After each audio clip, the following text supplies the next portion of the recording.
नमस्कार दोस्तों, कैसे हैं आप। सोच बदलो इंडिया के फाइनेंशियल नॉलेज सीरीज में आपका स्वागत है। आज हम बात करेंगे सिस्टमैटिक इन्वेस्टमेंट प्लान के बारे में, जिसे हम रोजमर्रा की भाषा में सिप या फिर एसआईपी भी बोलते हैं। दोस्तों, पिछले एपिसोड में हमने समझा कि म्यूचुअल फंड क्या है, लेकिन उसके बाद सबसे ज्यादा पूछे जाने वाला सवाल है म्यूचुअल फंड में पैसा आखिर लगाए कैसे। और यहीं पर आता है एक बहुत ही पॉपुलर शब्द एसआईपी, सिप। आपने शायद सुना होगा 500 की सिप शुरू करो, 1000 की सिप शुरू करो, 5000 की सिप शुरू करो। लेकिन सिप यानी कि एसआईपी आखिर है क्या? क्या एसआईपी कोई अलग इन्वेस्टमेंट है? क्या एसआईपी में पैसा लगाने से गारंटेड रिटर्न मिलता है? क्या 5000 की एसआईपी से करोड़पति बना जा सकता है? और अगर मार्केट गिर जाए तो क्या एसआईपी बंद कर देनी चाहिए? आज के इस एपिसोड में हम एसआईपी को बिल्कुल जीरो से समझेंगे। एसआईपी क्या है? एसआईपी का फुल फॉर्म होता है सिस्टमैटिक इन्वेस्टमेंट प्लान। सिंपल भाषा में समझे तो एसआईपी किसी म्यूचुअल फंड स्कीम में नियमित अंतराल पर एक तय राशि इन्वेस्ट करने का तरीका है। मतलब आप एक साथ 1 लाख इन्वेस्ट करने के बजाय हर महीने 5000 या 2000 या आपकी क्षमता के अनुसार कोई दूसरी राशि नियमित रूप से इन्वेस्ट कर सकते हैं। उदाहरण के लिए मान लीजिए आपकी सैलरी आती है, आप डिसाइड करते हैं हर महीने मेरी सैलरी से 5000 इन्वेस्टमेंट के लिए जाएगा, तो आप किसी सुइटेबल म्यूचुअल फंड स्कीम में 5000 की मंथली एसआईपी शुरू कर सकते हैं और हर महीने आपके बैंक अकाउंट से तय राशि इन्वेस्ट हो सकती है आपके चुने हुए मैंडेट और स्कीम के अनुसार। एक बहुत जरूरी बात दोस्तों, इसे ध्यान से समझिए, एसआईपी कोई अलग इन्वेस्टमेंट प्रोडक्ट नहीं है। एसआईपी सिर्फ नियमित तरीके से म्यूचुअल फंड में इन्वेस्ट करने का एक तरीका है। जैसे आप किसी जगह जाने के लिए अलग अलग रास्ते चुन सकते हैं, वैसे ही म्यूचुअल फंड में इन्वेस्टमेंट करने के भी अलग अलग तरीके हो सकते हैं। एसआईपी उन्हीं में से एक तरीका है। तो चलिए एक साधारण सा उदाहरण देख लेते हैं। मान लीजिए आप हर महीने दूध खरीदते हैं। एक दिन दूध सस्ता है, दूसरे दिन महंगा, तीसरे दिन फिर थोड़ा सस्ता, लेकिन आप हर महीने अपनी जरूरत के हिसाब से खरीदते रहते हैं। एसआईपी में भी मार्केट ऊपर नीचे होते रहता है और आपकी तय राशि से उस समय उपलब्ध एनएवी यानी कि नैव के अनुसार यूनिट्स खरीदी जाती है। जब एनएवी कम होती है तो उसी फिक्स्ड अमाउंट में आपको उपेक्षाकृत ज्यादा यूनिट मिल सकती है। जब एनएवी यानी कि नैव ज्यादा होती है तो उसी अमाउंट में कम यूनिट्स मिलती है। इसे ब्रॉडली कहा जाता है रुपी कॉस्ट एवरेजिंग। हालांकि इसका मतलब यह बिल्कुल नहीं है कि एसआईपी में लॉस हो ही नहीं सकता। मार्केट ऊपर जाए तो क्या होता है? मान लीजिए मार्केट ऊपर जा रहा है, म्यूचुअल फंड की नैव भी बढ़ सकती है, आपकी एग्जिस्टिंग यूनिट्स की वैल्यू भी बढ़ सकती है, लेकिन उसी समय आपकी नई एसआईपी इंस्टॉलमेंट में कंपैरेटिवली कम यूनिट्स मिल सकती है। अब मार्केट नीचे आ गया तो फिर क्या होगा? तब नैव भी गिर जाता है, आपकी एग्जिस्टिंग इन्वेस्टमेंट की वैल्यू कम हो जाती है, लेकिन उसी 5000 में आपको कंपैरेटिवली ज्यादा यूनिट मिलती है।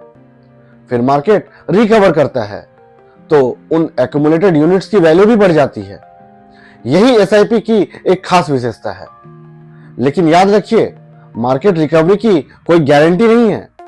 एसआईपी का मतलब गारंटेड रिटर्न नहीं है दोस्तों। यह सबसे इंपॉर्टेंट बातों में से एक है। बहुत लोग सोचते हैं मैं एसआईपी कर रहा हूं इसलिए मेरा पैसा सेफ है। बिल्कुल नहीं। एसआईपी सिर्फ इन्वेस्टमेंट करने का एक तरीका है। अगर जिस म्यूचुअल फंड स्कीम में आप इन्वेस्ट कर रहे हैं उसके अंडरलाइंग इन्वेस्टमेंट्स में मार्केट रिस्क है तो आपकी इन्वेस्टमेंट वैल्यू ऊपर नीचे हो सकती है। एसआईपी आपको मार्केट रिस्क से खत्म नहीं करती, यह सिर्फ आपको डिसिप्लिन तरीके से इन्वेस्ट करने में मदद करती है। अब आते हैं 5000 वाली एसआईपी पर। मान लीजिए एक व्यक्ति हर महीने 5,000 इन्वेस्ट करने का फैसला करता है। अब सोचिए, अगर वह सिर्फ आज के खर्च के बारे में सोचता है तो 5,000 तो खर्च हो जाएंगे, लेकिन अगर वह लॉन्ग टर्म फाइनेंशियल गोल के लिए सिस्टमेटिक इन्वेस्टमेंट करता है तो छोटी छोटी मंथली इन्वेस्टमेंट्स समय के साथ बड़ा कॉर्पस बनने में योगदान दे सकती है। तो यहीं पर आता है कंपाउंडिंग का कॉन्सेप्ट। कंपाउंडिंग क्या है? कंपाउंडिंग को आप एक छोटे पौधे की तरह समझिए। आज आपने एक छोटा सा पौधा लगाया, कल वह पेड़ नहीं बन जाएगा, लेकिन अगर उसे समय प्लस पानी प्लस आपकी देखभाल मिलती रहे तो वह धीरे धीरे बड़ा हो सकता है, और आपका इन्वेस्टमेंट भी। Time can be a very important factor. आपका पैसा अगर लंबे समय तक इन्वेस्टेड रहता है और रिटर्न्स री इन्वेस्ट होते हैं तो रिटर्न्स पर भी रिटर्न्स बनने की संभावना रहती है। लेकिन मार्केट लिंक इन्वेस्टमेंट में एक्चुअल रिटर्न्स निश्चित नहीं होते, इसलिए एसआईपी में टाइम बहुत महत्वपूर्ण है। मान लीजिए 2 लोग हैं। पर्सन ए कम उम्र में इन्वेस्टिंग शुरू करता है, पर्सन बी कई साल बाद शुरू करता है। हो सकता है कि पर्सन बी ज्यादा पैसे इन्वेस्ट कर रहा हो, फिर भी पर्सन ए को लंबे इन्वेस्टमेंट हॉराइजन का फायदा मिल सकता है। इसलिए सिर्फ यह मत सोचिए मैं कितना पैसा इन्वेस्ट कर रहा हूं, यह भी सोचिए मैं कितने समय तक इन्वेस्ट कर रहा हूं या फिर कितने समय तक इन्वेस्टेड रह सकता हूं। एसआईपी का सबसे बड़ा फायदा क्या है? मेरे हिसाब से बिगिनर के लिए एसआईपी का सबसे बड़ा एडवांटेज है डिसिप्लिन। क्योंकि सैलरी आते ही अगर आप पहले खर्च करते हैं फिर जो पैसा बचता है उसे इन्वेस्ट करते हैं तो अक्सर इन्वेस्टमेंट के लिए कुछ बचता ही नहीं। लेकिन अगर आप पहले से तय कर लें कि फर्स्ट इनकम देन इन्वेस्टमेंट उसके बाद एक्सपेंसेस, तो इन्वेस्टिंग आपकी फाइनेंशियल रूटीन का हिस्सा बन सकती है। इसे आप कह सकते हैं पे योरसेल्फ फर्स्ट। दोस्तों, अब एक और इंपॉर्टेंट क्वेश्चन, एसआईपी और लमसम में अंतर क्या है? एसआईपी में आप नियमित अंतराल पर पैसा इन्वेस्ट करते हैं, उदाहरण 5,000 हर महीने। वहीं लमसम में आप एक साथ बड़ी राशि इन्वेस्ट करते हैं, उदाहरण 60,000 एक साथ। कौन बेहतर है? इसका कोई यूनिवर्सल आंसर नहीं है दोस्तों। यह आपकी financial situation, cash flow, investment goal, risk tolerance, market understanding और इन्वेस्टमेंट हॉराइजन पर डिपेंड करता है। क्या एसआईपी सिर्फ 500 से शुरू होती है?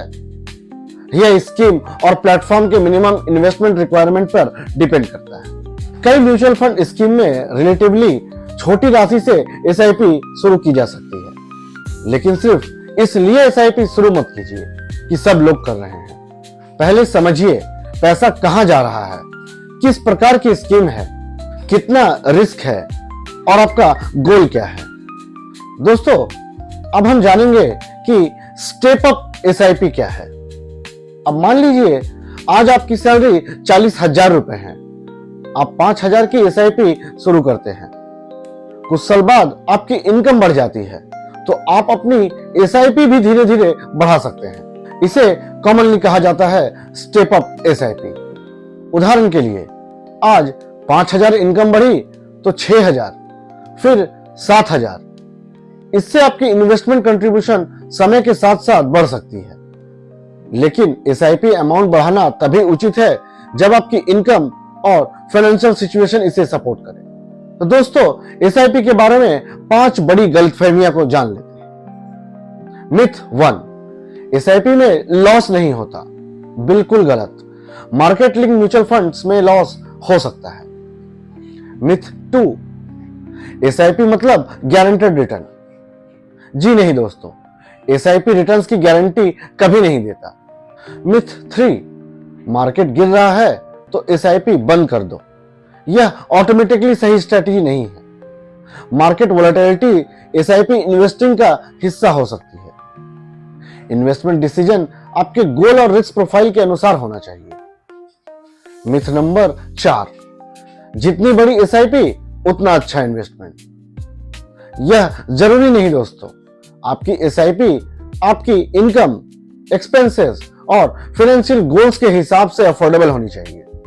और मिथ नंबर 5, सिर्फ शुरू कर दी मतलब फाइनेंशियल प्लानिंग पूरी हो गई।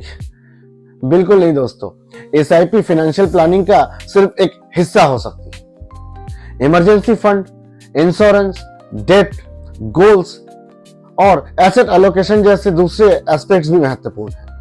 एसआईपी शुरू करने से पहले यह 5 सवाल। अगर आप एसआईपी शुरू करने की सोच रहे हैं तो खुद से यह 5 सवाल जरूर पूछिए। मेरा फाइनेंशियल गोल क्या है? मेरा इन्वेस्टमेंट हॉरिजन कितना है? मैं कितना रिस्क ले सकता हूं? जिस स्कीम में इन्वेस्ट कर रहा हूं वह किस प्रकार की है? क्या मैं मार्केट गिरने पर भी अपने लॉन्ग टर्म प्लान पर कायम रह सकता हूं? अगर इन सवालों के जवाब आपको पता है तो आप इन्वेस्टमेंट को ज्यादा समझदारी से अप्रोच कर पाएंगे। तो दोस्तों, आज हमने सीखा एसआईपी क्या है। एसआईपी यानी सिस्टमेटिक इन्वेस्टमेंट प्लान। यह किसी म्यूचुअल फंड स्कीम में नियमित अंतराल पर निवेश करने का एक तरीका है। एसआईपी आपको डिसिप्लिन दे सकती है, रेगुलर इन्वेस्टिंग की हैबिट बनाने में मदद कर सकती है और लॉन्ग टर्म इन्वेस्टिंग में समय का फायदा उठाने का अवसर दे सकती है। लेकिन याद रखिए, एसआईपी कोई मैजिक नहीं है, एसआईपी कोई गारंटेड रिटर्न नहीं है और एसआईपी का मतलब रिस्क फ्री इन्वेस्टमेंट भी नहीं है।